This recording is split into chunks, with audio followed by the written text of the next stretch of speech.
Welcome to another episode of the Dentology Podcast, where we discuss the business of dentistry. In this podcast series, we'll be discussing all the non-clinical aspects of dentistry, from goodwill values, finance, marketing, how to buy and sell a dental practice, mindset, through to where you can invest your money in team management issues. My name is Andy Acton, and I'm joined by my co-host, Chris Strevens. Let's jump straight into it. I always think if you can get the different perspective from somebody who does what you do, but from a different jurisdiction, it's always going to throw up insights, isn't it? You think so? It's fascinating. The similarities are just unbelievable. You know, when you think his dad, Frank and Sandra. Well, I mean, what's fascinating? They were 74 and Frank and Sandra 88. Yeah. So they're a bit more advanced as to where it is with the market, but you know, the similarities. It never ceases to amaze me, really, that really Frank and Sandra, there wasn't a value for a dental practice, and now look at them. I mean, it is nuts. It is. I think the other thing that strikes me as well is that the numbers he talked about in terms of dentists and dental practices compared to the UK compared very similarly. They were very similar as numbers.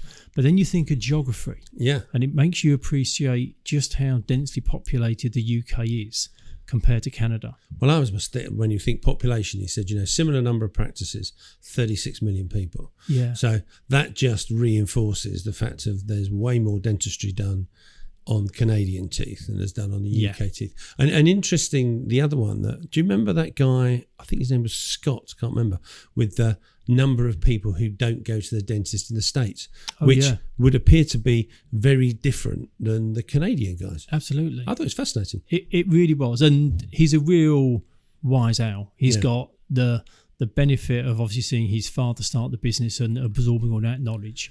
But he's a real thinker in terms of trying to understand where dentistry is going. Yeah. And also that view he had that I found really interesting on the corporate market and how that's developing. Yeah, definitely. And not a bad location either. Oh, it was beautiful, wasn't it? No, it was really enjoyable talking to him. It was good fun. So welcome everybody. We are delighted. We've got a good friend joining us today. We've got Timothy Brown, and Timothy is the CEO of the ROI Corporation, Canada's leading brokers of dental practices over in Canada. A classic entrepreneur and a larger than life character as well. So welcome, Timothy. How are you doing? Yeah, how are you doing? Pleasure to. Thank you, Andy. Thank you, Chris. It's an honor to be here. Let's have a good, vibrant conversation. I think you must almost be our furthest guest, apart from the chap from Texas. Yeah, I'm not really too sure distance how that would work. But. No, I think you probably win the award. We'll have to send you something for being our most long distance guest. So your father, Roy Brown, who I was fortunate to meet when we had a Zoom conversation a little while ago, started ROI Corporation back in 1979. Wow. Yeah, so even before, because Frank Taylor Associates started in 1988. 88, yeah. So you're now, it's under your stewardship. Obviously, there's we'll explore the kind of the whole family connection of working together. But going back to the very beginning, what were the things that shaped you in your teenage years to the man that you are today? What was your childhood like, and what were those sort of key lessons that you learned as a kid? Well, first of all, just a minor correction. My dad actually started the company in 74. I was 11 years of age. My mother and father, 74. I was 11. And my mother and father started the company in our family home. And it really was an accidental business plan. My father had been selling dental equipment and supplies to the Canadian dental profession. Started that in 1948. And right around the 1970s, in the early 70s, a large U.S. company swooped in to buy up the dental supply company that he had been managing with a number of employees and sales reps. And they actually offered him a demotion, and he said, nope, I'm going to go out on my own, and I'm going to start something. So that was 74. And quite by accident, one of the very senior dentists he had sold some equipment to approached him and said, well, if you're on your own now, Roy, how about this for a challenge? I think my practice should be sold because I have brand new equipment, I have a great location, I have a capable staff, I have a loyal client list. And my father said, well, dental practices in Canada really don't sell for anything. And my dad and that doctor sat down and said, well, let's do something about that.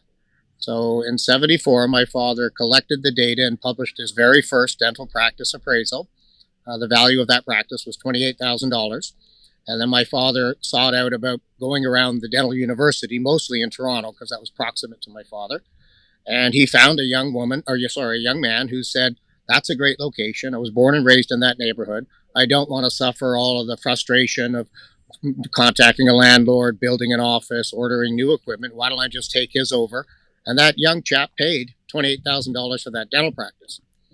And shortly after that, my mother and father, cashed a little commission check, a success fee. And they quickly realized, Roy, hundreds of other late career senior dentists that you've sold equipment to. Why don't we approach them and see if anybody would like to duplicate that process? And here we are. Next year will be our 50th year in business. We've appraised well in excess of 10,000 dental practices. And we don't appraise them all for sale, but we've brokered over almost 4,000 now as the exclusive broker for those dentists. And of course, we have a multitude of competition in Canada now, some very respectful companies, most of whom worked for us at one time, worked for my father. And that's how it all began, and that's where we are today. The comparables it's unbelievable similarities between ROI Corporation and Frank Taylor Associates, because similar. Two guys, there was Frank Taylor and Sandra Rhodes, they both worked for a dental supply company. They rolled out of that and started the business, and before that there wasn't an independent market, as there wasn't in your case. But the interesting thing for me is we're now in 2022, all those years on. We know we can't rely on past glories.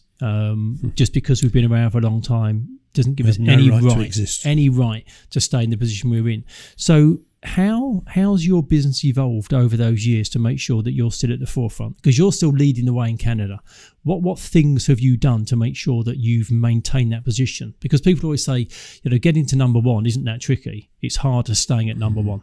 So what have you done in your business to make sure you keep in that position?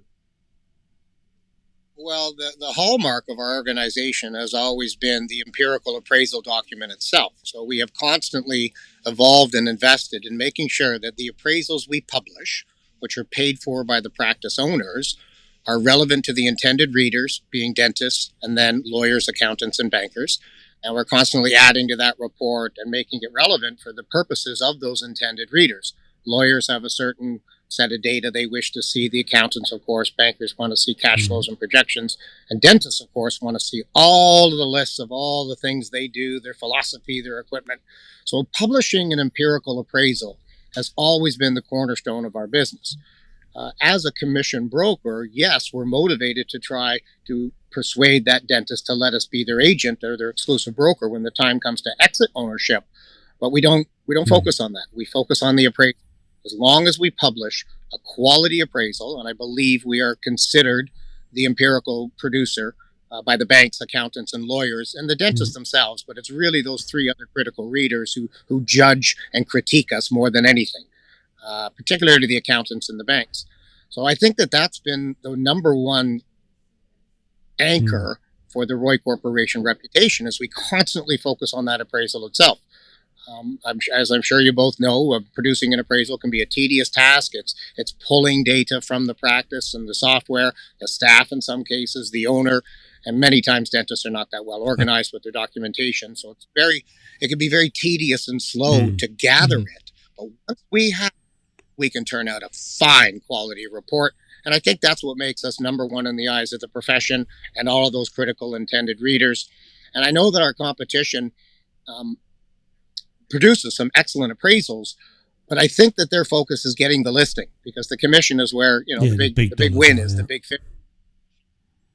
And they're so quick to produce their appraisal to try to beat us in terms of delivery time that sometimes we find when we see them, we find some horrible deficiencies and omissions that I think they're just pushing them too quick. And I don't mean to criticize the competition, gentlemen, but if I were to buy them, I would immediately slow their process down, and I would immediately initiate far greater checks and balances in the data collection and data verification, because once that appraisal is published, it will be widely circulated through a number of dentists and their professional advisors. And when we have an active listing anywhere in Canada, it's easy to expect that 100 or 200 people will read that report, and in many cases, they're looking for error. And we just be as error-free as we can be. And I suppose also if a lot of your competitors actually used to work for you, as you said, then they're either not going to maybe have the original thought They've just sort of like doing a Me Too copy sort of thing, really. Yeah. So it doesn't have that dynamicism, as you're saying, as an evolving document. Mm.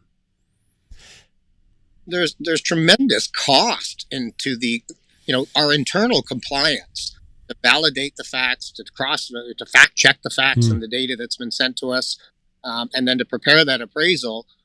We have a complement of about 25 clerical and administrative and analytical staff, and that appraisal passes through almost every one of their hands before it leaves our building, so to speak. And we have a very simple policy at ROI Corporation about our appraisals. When in doubt, it does not go out. And everybody in the office retains that permission. Even the receptionist and the tea and tidy lady. Nobody is ever disciplined for saying, I think we should check that again before we send this out. Unfortunately, that makes our process the slowest in the nation, but I think it produces the highest quality, and that remains our number one focus. And you may know Ford of Canada has that mandate. Quality is job one, and that is our mandate, our mantra at ROI Corporation. Interesting, because when we tell our guys about the valuation report, we say the if you have an error within it, which then goes out, the problem is the validity of the whole report then comes into question, because people say, well, hang on a minute, if you missed the fact of that number's wrong, then how much do I believe the other numbers that you've got? I think it's so important. Everything, isn't it? It's a body, accuracy it's a body of work. Is so important. Yeah, it's a body of work. So what does the market look like over there in terms of what valuations look like in terms of multiples? How long does it take to sell a dental practice in Canada? How big is it? I mean, what's the size of that market? From a knowledge point of view, Timothy, just start, how big is the market? How many dental practices are there? So the market, in an overview, we have approximately 25,000 licensed dentists in Canada, with upwards of 1,500 new licenses being granted every year. We have an exit rate of about 500 to 700, so the number of buyers and new licensees entering is greater than those that are exiting for various reasons. So the number of dentists in Canada next year could be upwards of 26,000 practicing licensed dentists. Of course, in our business, we count doors. There's approximately 15,000 dental offices, not dentists, but offices, and they're spread across the nation. About 40% of those are located in Ontario, the largest population province in Canada, and roughly about 40 to 45% of the dentists in Canada are also in Ontario, a large majority of them congregating around Toronto, which is our biggest city, of course. The turnover rate, and the actuaries publish this data because of death and disability and retirement and burnout and relocation and returning to school and all kinds of other reasons. About 5% of the dental practices in Canada will trade every year, one way or the other. So that's about 700, 750 practices will trade. Similar, Now they don't all go to and they don't all go to open market, because quite often an owner dentist will sell to a son or a daughter that's graduated, or an associate dentist in the business will immediately find their way into the ownership role. They need an appraisal from a company like ours, but they don't take it to market, so it's not available for all to view. I'll talk about the corporate phenomenon in a minute. Partners often buy partners out, or the young chap across the road approaches the older dentist on the other side of the road and says, hey, why don't you pack up and come on over here and we'll merge or do a roll-in. So of those 750, about half of them would end up in the hands of a brokerage, and about half of those, again, would end up in the hands of our firm, because we roughly maintain about 50% market share across the nation. All of our other competitors combined make up the other 50%. Very impressive. In terms of people that do what we do, there's about 50 equivalent full-time brokers in Canada, people that are actively 50, and half of them work for us, again, because of our organic market share. And that'll just jump to the corporate phenomenon for you now. So they've been extremely aggressive here in Canada over the last decade. They roughly control about 7%, or about 1,000 of the dental practices in Canada today. There's two very large firms, one with about 450 locations. The second place is presently, after merging recently, they're at about 350 locations. And then there's a wide spectrum of what I would call the mid-market corporate accumulators, with anywhere from 5 to 15 to 25, and there's many of those, and they're in the race to accumulate. They're competing with each other. Very similar to the UK, because the large corporates in the UK are quoted around about the 15%, but that doesn't tell the whole story, because it's very similar. There's lots that have 10, 12, 15, 20 practices, and when you put those into the mix, it's a significant number. Yeah. Well, about 1,000 practices are controlled by corporate. One of our corporates in Canada is publicly traded on the Toronto Stock Exchange. A second one has been raising substantial sums from private equity. They're very assertive. They have very sophisticated marketing. They have a wide tentacles across the nation at the university level, at organized dentistry. They're making donations and sponsorships, and they're everywhere. So everyone in Canada knows who the usual suspects are. What we're finding here in Canada, and maybe similar in the UK, is that the mentality of the Canadian dentist is distinctly different than that of our closest neighbor and companion, the U.S. dental market.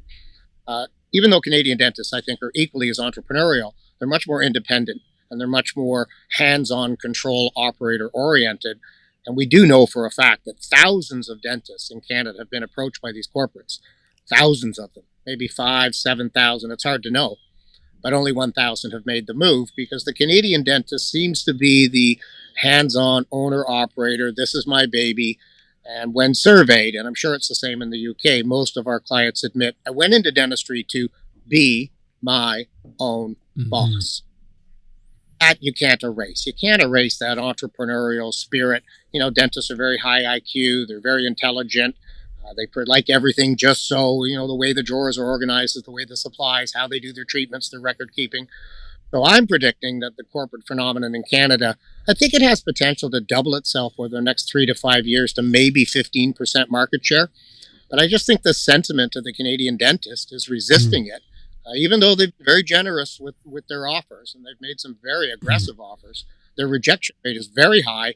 And I think that's just the psychology of the Canadian dentist. What do you think over there? I was going to ask you, one of the interesting things we're seeing from some of our newly qualified dentists is that they lack a bit of, to put it bluntly, backbone, in the fact of they only want to work a certain amount of time. They don't really want anything too stressful.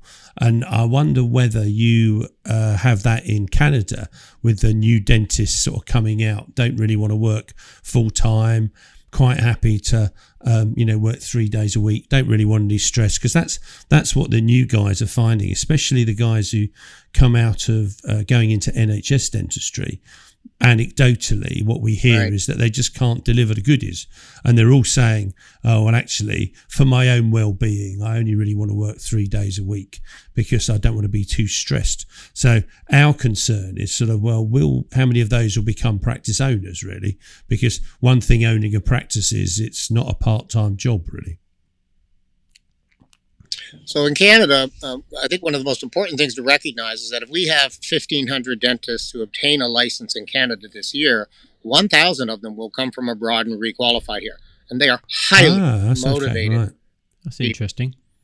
So the Canadian dental schools graduate about 500 to 550. And yes, in that particular cohort, we do see some entitlement and some lifestyle preferences. 60 to 70% of them are female graduates. And of course, they have other obligations in life that men don't. So if all 550 Canadian graduates were, the entitled generation, which I hate to use that broadly, we have 1,000 other dentists that have come in. They've come from other nations. Where do they come from, Timothy? What countries do they join you from? All over the world. Predominantly right now we're seeing Middle Eastern and South Asian dentists, but they are very assertive. They are very motivated. Many of them have owned practices in other nations before relocating, qualifying those here. Those guys want to buy. They arrive. Those guys want to buy, for sure. Well, they've already been an owner. They don't want to be anybody's associate. Yeah. They really don't.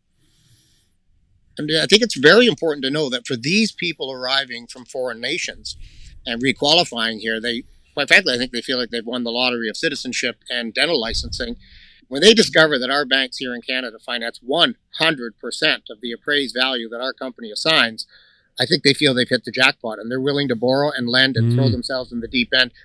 Work unlike a lot of today's young Timothy, just pause on that. Were you saying, because in the UK, we've got a very supportive banking system for dentists to buy dental practices. Yeah.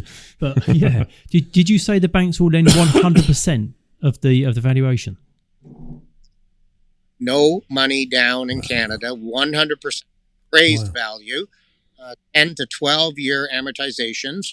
The first 1 to 2 years can be interest only, and very, very liberal and very generous. What sort of margins, Timothy, would they put on that? The banks are lending at prime rate today, which is about 3.5%, and will soon be 3.7 or 4%. Obviously, globally, interest rates are growing, but roughly at 4%. So to borrow $1 million at 4% interest is $40,000 a year carrying costs and interest alone, 100% tax deductible. That's like renting. And this generation of borrowers is looking at $1 million loans like they're renting the money. When I borrowed my first $1 million, I owed. It's a very different mindset. Very different mindset. It was a psychological burden of responsibility to pay, and there's a trend towards I'm just renting. If I don't like it and I feel the pressure, I can always sell the practice, give money to the bank like I'm turning in a rental car, and maybe just become an associate again. So the fear factor or the intimidation level of the debt burden is substantial. And when you say 100%, you obviously have leasehold and freehold practices out there. This would apply to leasehold practices as well. And as a follow-up, what's the mixture of dental practices that come with a freehold as opposed to on a leasehold? So for the Canadian viewer, freehold means we own the real estate. And in British Columbia, call them stratas or condominiums. In Ontario and the rest of the provinces, we just say they own the real estate, premises, let's say. Probably about 30% of the practices that come to market, the client, seller, dentist also owns the real estate free. But a lot of them, and my advice to many of them is real estate in Canada has been a brilliant investment over the last several decades. Why not hold that, rent it to the buyer? Just don't burden them with all that extra so soon. Let them buy the practice. They'll get their 100% financing. Let them get going. Let them get 2 or 3 years under their belt. Charge rent, fair market rent, whatever is suitable for the immediate community. And then give them a first option to purchase that property sometime in the future. Let's say we listed 100 practices this year, about 30% of the owners would own the real estate, but only about 15% would package and offer the real estate. That's what we find. A lot of people would just turn it into almost like that's an additional part of their pension pot, really. Sure. Yeah, it's a retirement. Yeah. And is there a decent selection of banks supporting dentistry? Because we've got it varies, but it's normally between about 12 and 15 banks that have a green light strategy to fund and support dentistry. Is that similar over in Canada? So it's a little different in Canada. We're a little more centralized. We have our top 5 banks: Royal Bank, Canadian Imperial Bank of Commerce, Toronto Dominion Bank, Bank of Montreal, and who am I forgetting? Scotiabank. So those are the big 5. But in addition to that, many of the credit unions, the Schedule B banks, they've all stepped up lately because they already have dentists as clients. Loans, car loans, maybe residential mortgages, and they've often watched the big 5 come in and swoop away the whole portfolio because they focus on the practice financing. So I would say we have 5 very willing and open door banks in Canada, and probably another 5 that are competing with them. But our big 5 have such incredible exposure, bricks and mortar, nation, coast to coast, and they tend to get them at the student level. And it's a cradle to grave business philosophy for insurance companies, banks. Get them at the university level. If you can get the student loan, if that student borrows $200,000 or $300,000 from you to be their banker during their student time, there's a very high probability they'll remain loyal with you because it's not their focus to switch banks and go bank shopping. They just need the money so they can go and pursue their career. Fascinating. Wow. It's amazing the similarities between the two markets. It's interesting, isn't it? Because pre the 2008, 2009 in the UK, Timothy, the banks were doing 110% of funding. Then obviously that all disappeared, and now the best we can probably get is 90%, maybe. Yeah, you probably get 100% on the freehold property. They'll lend all the money on the property, but for the business, it's kind of 90%.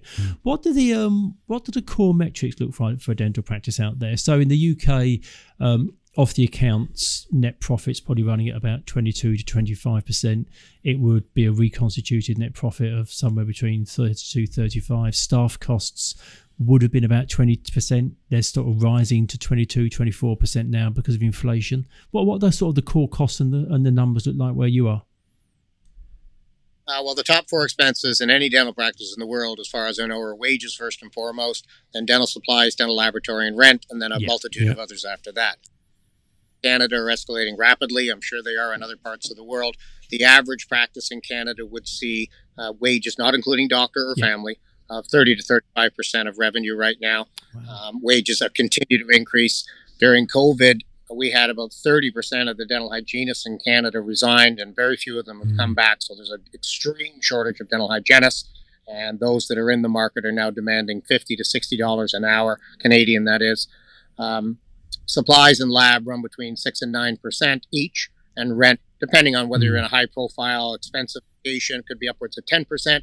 Sometimes it's down to 4 or 5% for medium locations, B or A- locations. And then after that, there's just too many other expenses to list. But the bottom line is that the average Canadian dental practice will see, and we use free cash flow, which is almost identical to reconstituted profit like you do. We do not use EBITDA in our methodology. Others do. We do not. We believe it's flawed for many reasons. And Andrew and I did a video on that recently. So the average dental practice in Canada would have a free cash flow, and that's before any doctors have been paid, and that's assuming there's zero debt, because we add debt back to reconstitution. 30 to 40% is probably what the free cash flow of the average practice is in Canada. But there's a lot of pressure on that right now, because inflation's now running. Yesterday it was 8.1%. Today our government published at 7.6. I think that's a very temporary drop. We should be probably upwards of 10% inflation by this fall. And if the doctors can't raise their fees to match that, that will significantly erode into the profitability of every practice by the end of this year. And it's likely to be a continuing effect for 1, 2, or 3 years. So the solution to that, of course, is doctors need to either provide more treatment to raise revenue or raise their fees for the treatments they provide. And we'll see where that unfolds. And that's up to the profession. We don't get involved in that. On the treatments, Timothy, one of the things that we've noticed since COVID really was the fact of there's a significantly more cosmetic, aesthetic private treatments being done. Is that the same in Canada, or would it always be quite high? I mean, we've obviously got the NHS, but what's interesting is there's no doubt about it. We've seen on virtually, I would say, every dental practice we valued. Composite bonding. Whether it be veneers, composite bonding, Invisalign, anything. The whole aesthetic cosmetic treatments have just gone through the roof. And is that sort of replicated in Canada? Well, I think we've been quite substantially further ahead of you on that, because that's down to the dental IQ of the public. And when the profession at large, including all of the dental companies, the toothpaste companies, the whitening companies, Invisalign, everybody that's reaching the general public at large is elevating and raising their dental IQ. And an elevated dental IQ generally indicates elevated and higher increase in treatment plan and case acceptance for the doctors. So yes, the doctors have always wanted to promote optimum dental care. And I think most doctors do say, you've got 3 options here. 1 is do nothing and we'll see you in surgery. 2 is let's patch it, fix it, because your insurance will cover it. Or 3, why don't we go to the top? Let's get you there.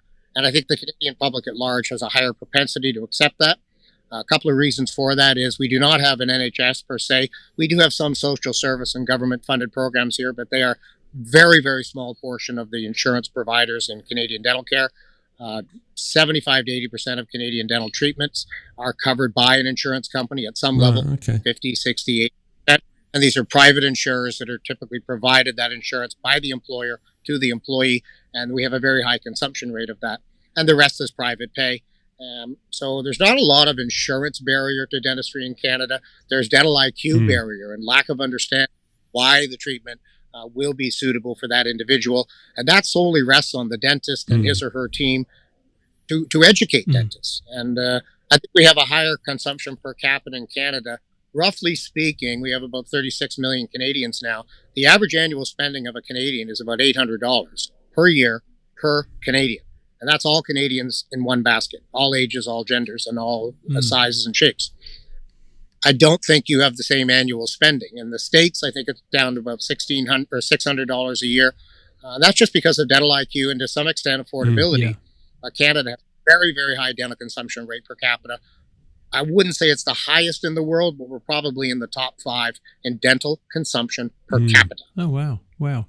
We've sort of skirted around recruitment. You were saying, Timothy, that you've lost some hygienists. You know, Chris was saying those issues around the amount of days that some of the younger dentists want to work. We're both aware of the increasing costs of running dental practice. Over here, we obviously had Brexit. And that meant that the pool of available workers reduced a bit.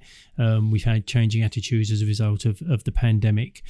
We know that you can't just quickly trained dentists. It sounds like you're perhaps addressing that as a nation by bringing people in from overseas, which helps. But what does the recruitment world look like in Canada at the moment? And also, Timothy, for nurses and receptionists, because that's the thing we're finding in the UK is they're coming under pressure because they can go work for Amazon or a big supermarket or something and get a better hourly rate with much more flexible hours and don't get as much stress with people shouting at them. Mm. Well, the story that I've been telling for years is that a young woman can take 6 months of hairstyling classes and work in a hair salon making $50 an hour coloring hair, drinking wine with the ladies in the evenings, and finding out who's sleeping with who in the neighborhood. Yeah. And that's very serious. I'm not exaggerating. It is an issue. It's an issue. And like you say, against the backdrop of working in a clinical environment with all the risks associated and with I don't know, what would that compare, your $50 for your hair? What would a sort of typical nurse be paid? $20 to $25 an hour for dental assistants and dental receptionists. That's actually right. That's nuts. And of course, more experience. Yeah, more experience would indicate a higher wage. But let me just go back to being serious for a moment. There's a very, very serious human resource crisis in the Canadian dental profession. It's true of all the healthcare professions because of what just happened to healthcare due to pandemic. And the doctors are competing fiercely for the qualified staff in their area. They're recruiting from each other. They're raiding each other's offices. The corporate phenomenon. A corporate dental practice has a different culture than an individual hands-on owner, and corporate dentistry has a higher turnover rate than the individual practices. So the corporate dental practices have very sophisticated recruiting, and they're right in your neighborhood now, doctor, and they're trying to attract away your senior established staff. They need them. They have to their shareholders and to their private equity backers to maintain and staff that practice. So Canadian dental practice human resources right now is a very, very serious crisis. It's not just serious. It's actually in a point where dentists are understaffed. They cannot find staff to attend, and therefore they're underperforming. They can't treat as much. They can't seat as many patients. And if you can't treat and seat, you can't bill. And if you can't fill and bill, that's going to affect your top line. And there are many practices suffering purely because of human resources. And I don't see any change in that in the near horizon whatsoever. Wow. You sounds more serious than here. It does, yeah. I mean, we've got issues, but I wouldn't say it's as grave as that. No, I suppose partly I suppose you're, in a way, we're fortunate, aren't we? We have a similar market size of dental practices, but actually nearly twice the size of population. Yeah. So you probably got, just by the numbers, there's probably more people available. But our guys are finding out they have to pay more money to secure that. We were saying earlier on that we're seeing so many valuations that, because we, like you, we peer review stuff, who've got trainee dental nurse, because they're giving people a job option, which obviously will then turn into a good job option, as opposed to, do you remember the apprentice thing? Timothy, we had this thing, there was a bigger drive for apprentices, and you would see, this is pre-COVID, you'd get these poor old apprentices who'd earn like £3.25 an hour or something, wouldn't you? And then the dentist at the end of the 12 months would just can them and get another apprentice. Well, those days are so good. Right. Yeah, it's a horrendous system. Yeah, I think we would both agree, and I'm sure the viewers would agree with us, that doesn't work in dental practice. These are highly skilled positions. They require licensing, and they require insurance and supervision and training, mandatory continuing education. I think that the Canadian dental market is has already braced for the problem that they're facing, and they're competing fiercely for new staff, but it's going to be very persistent, and it's not given the geography of your country. How do you maintain a good culture and a positive culture and keep everybody kind of on message out there? Because I guess it's difficult for everybody to physically get together so often, just because you cover such a large country. So what are your sort of strategies? How do you make sure that everybody really buys into what ROI Corporation is about on an ongoing basis? So we have about 25 people in our staff, and they gather every day. We're all back to full office communications now. I think there's only one that's still working from home.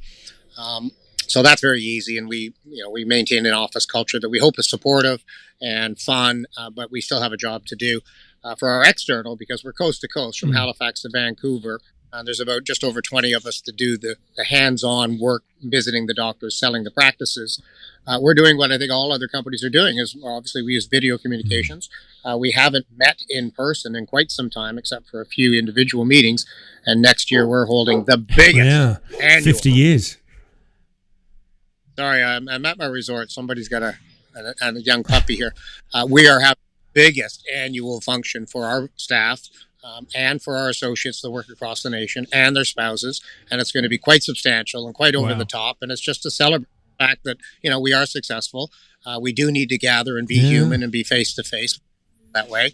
And I think they deserve it. We've been very fortunate through this cycle the last 2.5 years that I think that the severity of the situation dictated that if you're going to engage an appraiser and potentially a broker, this is probably the time for the most experienced and the most capable. And because our brand wears that badge of honor, we have been very fortunate in the last 2.5 years. And looking at our intakes, like you say, Chris, you have quite a few new assignments, new mandates to put value on practices. And that's a very strong leading indicator of people who may decide to exit. And the volume of intakes for us with new appraisal mandates is substantially elevated. Therefore, I think that the future for our company in Canada is very bright. What does how would you define success? What does success look like for you? The greatest moment for me in my career and the big success point is when that individual says, I'd like you to be my appraiser and or my broker. And it's the day when they sign the agreement that says, please appraise my practice, I'll pay this fee, or the day they sign the contract to say, I want you to be my broker. And why that feels so rewarding to me, and it's a success moment, is that you've won their trust and confidence. They believe in you, want you to handle probably one of the greatest exits they will ever experience in life. And I'm sure you've done some amateur study of the psychology of selling a business. I often liken it to divorcing a perfectly good marriage. You're selling your baby. You're leaving something that supplies you with income, supplies you with busyness, supplies you with ego. You're the king boss, and you're selling that. And there's nothing wrong with the business. So it's like divorcing a perfectly healthy marriage. But time marches on, and we all have to exit sooner or later. And when someone makes the decision that they want you to handle that process for them, it's just, that's my moment. It's really funny. And then the job. We had a conversation this morning. I was going to say, you could have been sitting with us this morning because we were saying the same thing about, what is it that drives us? What is it? Where does the buzz come from? And the buzz comes from exactly the same thing when somebody gives you the instruction. And it's funny because we know the gestation period from getting instruction through to getting paid is significant, but it doesn't matter. The success is still the person trusting you to control and manage and deliver on what is their prize asset. And the frustration when you don't get it. Yeah. I think that's the thing that is great. We've been doing it 20 years, and when you don't get one, it's still like, it hurts. Can't believe we didn't get it. It hurts. Just look at our viewers for a moment here, and I presume there's many dentists that will watch this. That moment, doctor, when you've been talking to Andy or Chris or Tim for years about the bridge or the crowns or the implants or whatever that treatment plan may be, and it could be $5,000, $10,000, $15,000 or pounds, it doesn't matter. And the moment that patient says, you know what, doc, let's do it. That's the buzz for the dentist. Yay, I've won them. Now you have to go deliver it. And it could take 2 weeks, 2 months. It could be a very complex treatment, and there might be a few surprises along the way, but that's the moment for the doctor. The other moment for the doctor of success is to see the new patient in the day sheet. They come in the morning and they see new patient. And that's a turn on because for them, it's like they've chosen us. We don't even know this person yet. They're coming at 11 a.m. today, but they've chosen us over where their pre-existing provider or all the alternatives they have. So I know that the new patient exam notation in the chart turns on the doctor, but really for them, I think it's when, the patient says yes, and then 2-3 months later, when they take the photographs of the final case, it's like, artistry, mastery. That has to be very important to our viewers, and I respect that. And I don't think it's much different for us. We just happen to have a different mechanism that we do to earn our success. What's great is, we're separated by an awful lot of water, but the thinking that goes on behind what success looks like and what drives us is still the same. And I know from the conversation we've had before, you're a great thinker and you come up with great analogies and thoughts on different things. What would you say? Have you worked something out that most people haven't understood? Is there something that you've unlocked that's missing for most people? I think it's the psychology of dealing with the seller dentist. Buyers are motivated. They're young. They want to make a living. We get that. The seller dentist, it's understanding, it's amateur industrial psychology about the art of letting go. And most are not prepared for it. They may have a pressing matter, such as a health issue pressing them or otherwise. But if you don't understand the psychology of letting go, you can't really work with a selling dentist. And I witnessed that when I bought this business from my father. I watched him and my mother very slowly let go, and it was very difficult for them. And I had to be patient as a young man. I had to be respectful. I was ready. I could get the money or raise the money or borrow the money. Like, let's go. You don't strike me as somebody that patience comes too easily. Yeah. Well, some days it's a little hard for me, but respectful. So to the young dentists out there today, the associates or the non-owners, you see the business opportunity and you see the income and you see control and to be your own boss and destiny. And we get that. But be careful with these seller dentists. It's extremely emotional for them. And for some, it's like divorcing a very, very happy marriage. And that takes a long time to get to that. And it sometimes takes a long time for them to let go. So be patient with the seller. That's all I would say to the young groups in particular, is just be patient with the sellers. I think that's really good advice. Yeah. I think that's really good advice because, like you say, you need to make sure that you work with the person on the other side without a shadow of a doubt. Yeah, definitely. We could do this all day. We could sit and chat all day, but at some point we need to let you get back to that beautiful background and your lake and your summer house.